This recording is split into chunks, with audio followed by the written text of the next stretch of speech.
tinggi, semakin bagus niatnya, semakin banyak dia dapat dari Allah Subhanahu wa ta'ala. Maka di sini beliau mengatakan fa'alaika an la taqula qawlan wa la ta'mala 'amalan wa la ta'zim 'ala amrin illa wa takunu nawiyan bidzalika taqarruba ila Allah. Kata Imam Al-Haddad, maka hendaknya kamu sebagai muslim tidak mengatakan sesuatu dan tidak melakukan sesuatu dan tidak mempunyai tekad apapun kecuali engkau meniatkan itu semua. Niatnya apa? Yang pertama, taqarrub ila Allah. Dalam semua amal kita, niatnya taqarrub ila Allah, mendekatkan diri kepada Allah Subhanahu wa ta'ala. Kemudian yang kedua, ibtigha' tsawab, mencari pahala ganjaran dari Allah Subhanahu wa ta'ala. Itu dua tuh niat yang kita niat itu. Yang pertama, taqarrub ila Allah, mendekatkan diri kepada Allah.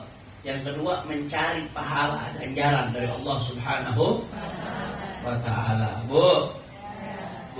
Ya. Tapi niat gak sembarang niat.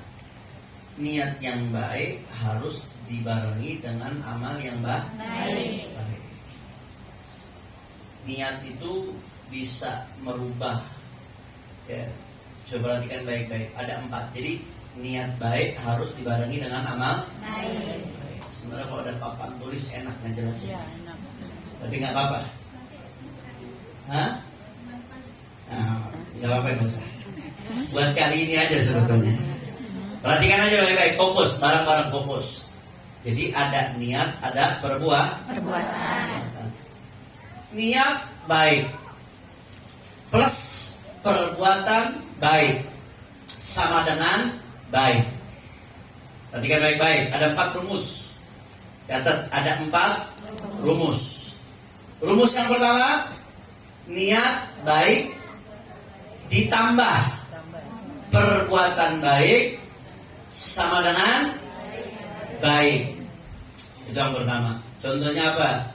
Ngaji majelis taklim, bagus atau tidak? Bagus.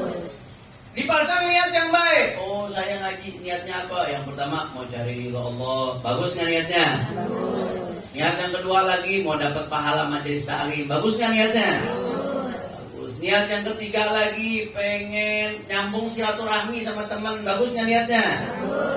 Bagus. Niat yang keempat supaya bisa sadar kekurangan diri kita. Bagus nggak niatnya? Bagus. Niat yang kelima supaya bisa zikir bersama-sama. Otomatis kalau di majelis zikir nggak? Niatnya hadir majelis supaya bisa zikir bersama-sama. Bagus nggak niatnya? Bagus. Hadir ke majelis perbuatan baik plus ditambah niat baik, hasilnya sama dengan baik. Itu rumusan yang pertama. Jelas? Paham?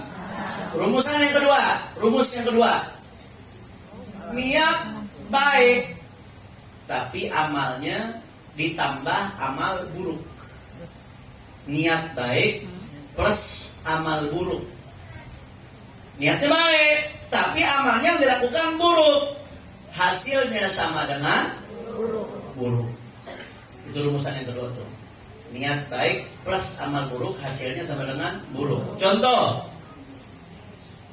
saya kalau punya duit pengen bantu fakir miskin. Bagus nggak niatnya? Bagus.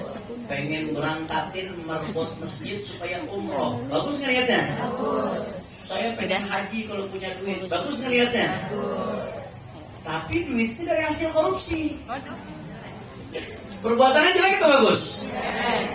Niatnya bagus, tapi perbuatannya jelek. Pengen bantu orang, tapi caranya korupsi. Berarti perniat bagus ditambah perbuatan buruk, hasilnya buruk. Itu rumus yang kedua. Jelas atau tidak? Jelas. Paham? Paham. Yang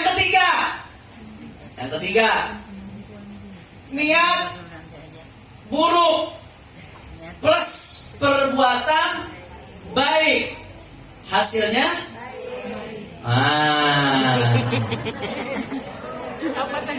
niat buruk plus perbuatan baik, hasilnya buruk.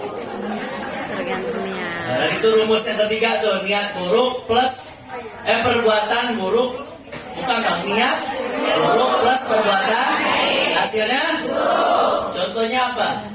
Hadir majelis taklim, bagus nggak? Bagus. Tujuannya apa? Saya mau lihat ustadznya ganteng.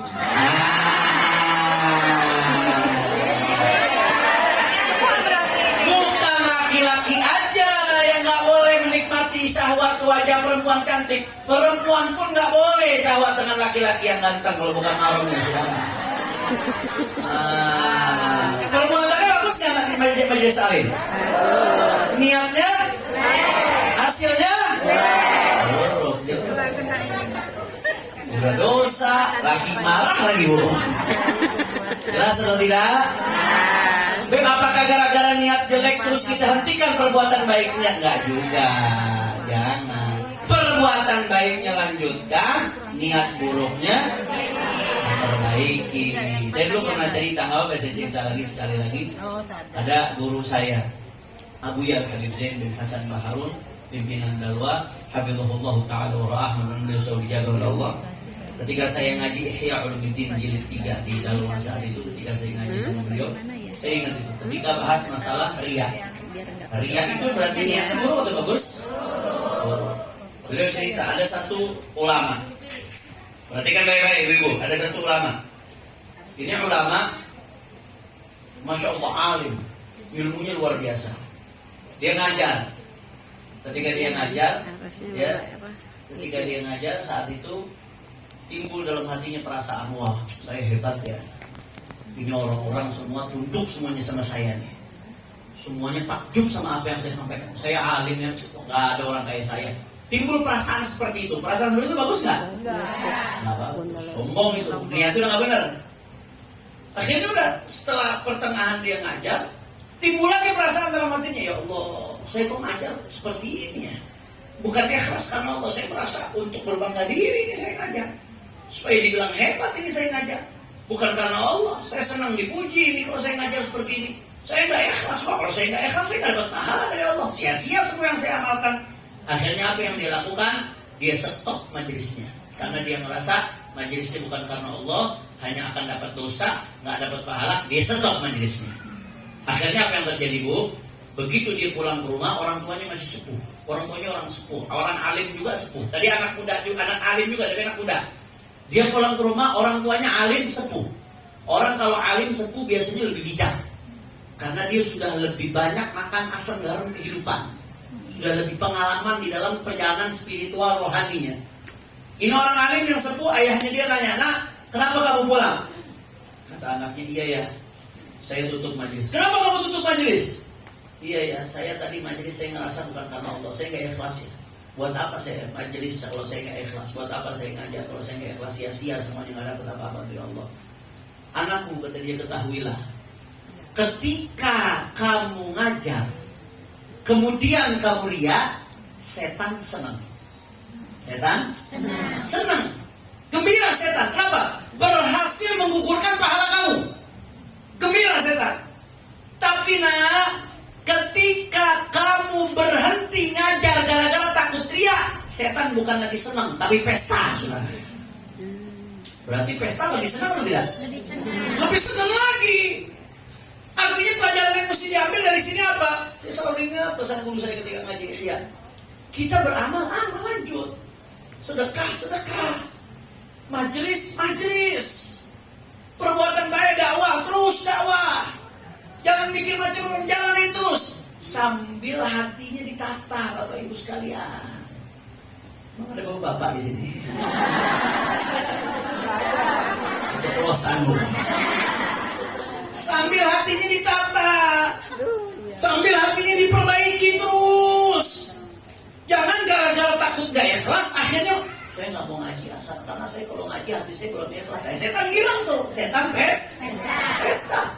Oh udah, Bunda Levi tahu-tahu datang perasaan pikiran dan hatinya, wah saya daripada takut nanti kalau buka pengajian di rumah takutnya cuma buat pamer doang. Yang ngajar Habib Hanif, yang ngajar Habib Rehan, yang ngajar Ustazah Aisyah Farid PSA, yang ngajar Habib Bahar. Oh daripada saya cuma buat pamer doang, mendingan saya tutup majelisnya. Itu yang girang siapa? Setan Nggak begitu. Ketika ada lintasan hati yang ingin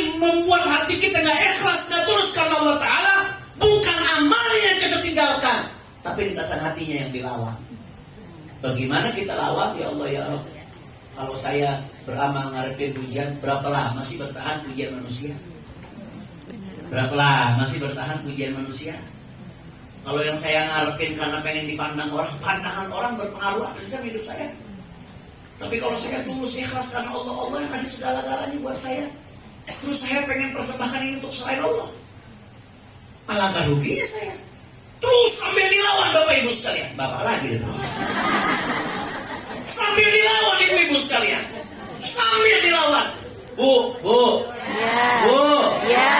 belajar ikhlas bukan belajar sehari 2 hari.